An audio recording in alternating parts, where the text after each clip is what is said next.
প্রিয় প্রবাসী ভাই ও বোনেরা, আসসালামু আলাইকুম। আমি আপনাদের পান্না ভাই বলছি।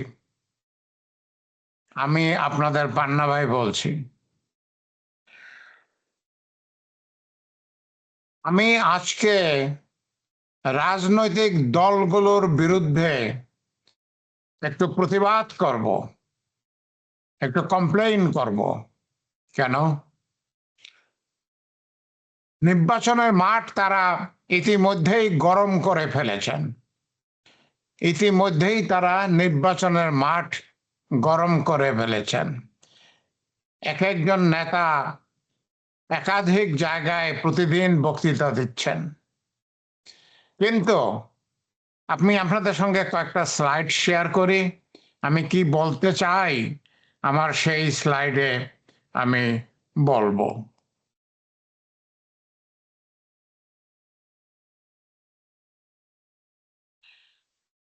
দেখুন, আপনারা হয়তো আমার মতো রাজনৈতিক নেতাদের বক্তৃতাগুলো শুনেছেন, কিন্তু কেউ কি আপনারা শুনেছেন ওইসব রাজনৈতিক নেতার মুখে নিরপেক্ষতার কথা, অসাম্প্রদায়িকতার কথা, প্রবাসীদের ভোটাধিকারের কথা, তরুণ তরুণীদের ভোটাধিকারের কথা শুনেছেন? আমি শুনি নাই। আমি ইতিপূর্বে জামাতে ইসলামের আমির সাহেবের মুখে শুনেছি, তিনি প্রবাসীদের ভোটাধিকার কথা বলেছেন, তরুণ তরুণীদের ভোটের কথা বলেছেন। কিন্তু বাংলাদেশে আরো 50টা রাজনৈতিক দল আছে, 50টা রাজনৈতিক দল আছে। তারাও ইতিমধ্যেই আমাদের জনাব প্রফেসর ইউনূস সাহেব এবং জনাব তারেক রহমান সাহেবের লন্ডনে মিটিং হওয়ার পরে ইতিমধ্যেই সবাই নির্বাচনের মাঠ গরম করে ফেলেছেন। কিন্তু কেউ কেউ প্রবাসীদের কথা বলছে না, কেউ তরুণ তরুণদের কথা বলছে না, কেউ ধর্ম নিরপেক্ষতার কথা বলছে না, অসাম্প্রদায়িকতার কথা বলছে না। বাংলাদেশ যখন 1971 সালে স্বাধীন হয়, কিসের বেসিসে, কিসের ভিত্তিতে বাংলাদেশ স্বাধীন হয়েছিল? আমরা একটা অসাম্প্রদায়িক রাষ্ট্র চেয়েছিলাম। আমাদের মধ্যে কোনো সাম্প্রদায়িকতা থাকবে না। আমরা মুসলমান, হিন্দু, বৌদ্ধ, খ্রিস্টান, গারো, পাহাড়ি, চাকমা, মারমা সবাই একত্রে থাকব। আমাদের মধ্যে কোনো সাম্প্রদায়িকতা থাকবে না। সেটা আমাদের একটা মূল মন্ত্র ছিল। বাংলাদেশ ধর্ম নিরপেক্ষ হবে। যদিও বাংলাদেশে শতকরা 92 জন মুসলমান, অন্যান্য ধর্মের লোক মাত্র 8 জন, কিন্তু দেশটা ধর্ম নিরপেক্ষ হবে। তার মানে সকল ধর্মের, সকল বর্ণের লোক বাংলাদেশে সমান অধিকার পাবে। আমি আমার একটা ভিডিওতে বলেছি যে যেহেতু 92% মুসলমান বাংলাদেশে, তাতে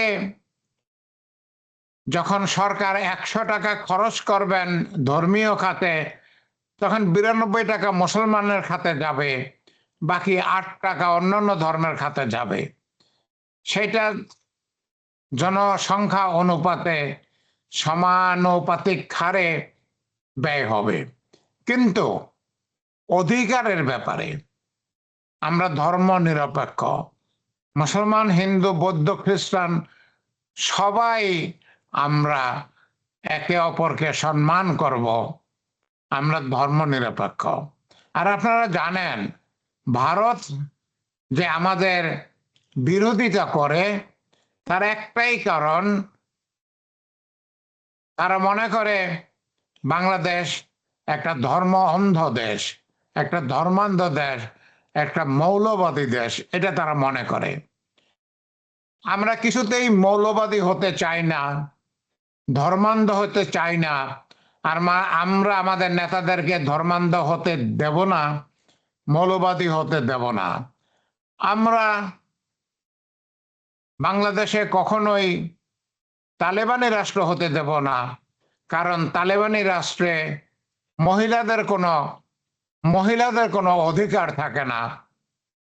মহিলাদেরকে সেবাদাসী মনে করা হয়, মহিলাদের ঘরে আটকিয়ে রাখা হয়, কাজ করতে দেওয়া হয় না, স্কুলে যেতে দেওয়া হয় না, বাইরে যেতে দেওয়া হয় না, এমনকি কথাও বলতে দেওয়া হয় না, পরপুরুষে শুনে ফেলবে সেই জন্য। পরপুরুষে শুনে ফেলবে সেই জন্য কথাও বলতে দেওয়া হয় না।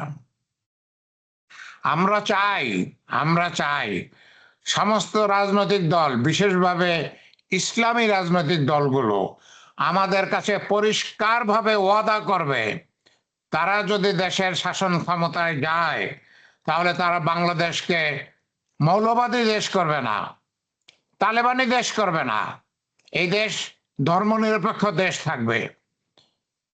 বাংলাদেশকে রক্তের বিনিময়ে মুক্তিযোদ্ধারা স্বাধীন করেছে। আমি একজন মুক্তিযোদ্ধা। আমি 11 সেক্টরের company commander, guerrilla commander, wing leader. আমি ভারতের মেঘালয়ে মহেন্দ্রগঞ্জে তুরা পাহাড়ে ট্রেনিং করেছি। আমি 11 সেক্টরের কামালপুরে, বাহাদুরাবাদ ঘাট, বক্সিগঞ্জ এলাকায় সম্মুখ সমরে যুদ্ধ করেছি কর্নেল তাহারের সাথে। আমরা যুদ্ধ করেছি বাংলাদেশে অসাম্প্রদায়িকতার জন্য, বাংলাদেশের ধর্ম নিরপেক্ষতার জন্য। এই দেশে যদি ইসলামিক দলগুলো যদি ক্ষমতায় যায়, তাতে ক্ষমতায় যাওয়ার আগে আমাদের কাছে পরিষ্কারভাবে ওয়াদা করতে হবে যে তারা বাংলাদেশে মৌলবাদী শাসন আনবে না,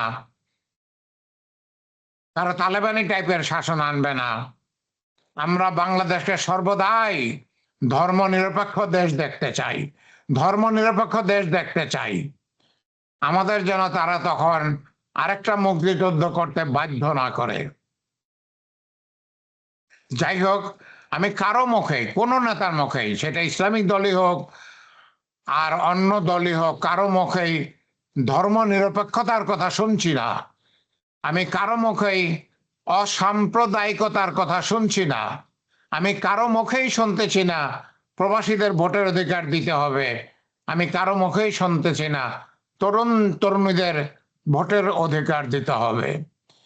যেই প্রবাসীদের আয়ে বাংলাদেশ চলছে, এই 53 বছর সেই প্রবাসীদের বাংলাদেশ অন্যায়ভাবে জুলুম করেছে, তাদের অধিকার হরণ করেছে, তাদের ভোটের অধিকার দেয় নাই।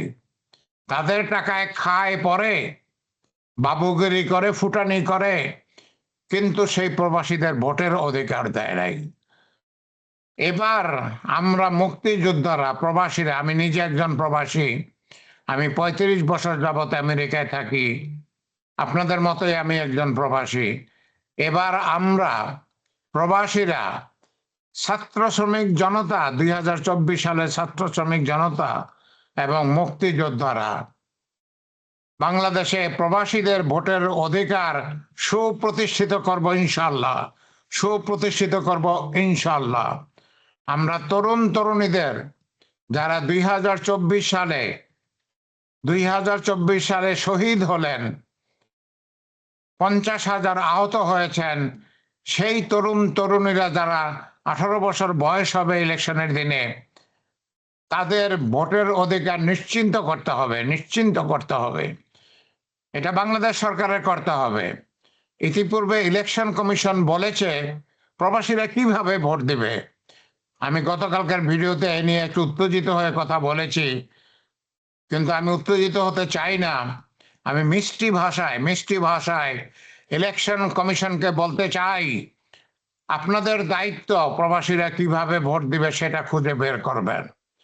বর্তমান আধুনিক যুগে প্রবাসীদের ভোট দেওয়া কোনো কঠিন কাজ না, আদৌ কোনো কঠিন কাজ না।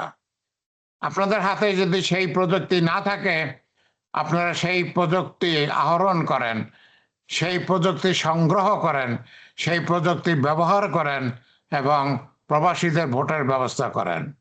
আপনারা যদি না পারেন, ইলেকশন কমিশন আপনারা যদি না পারেন, আমি মুক্তিযোদ্ধা আপনাকে সাহায্য করব।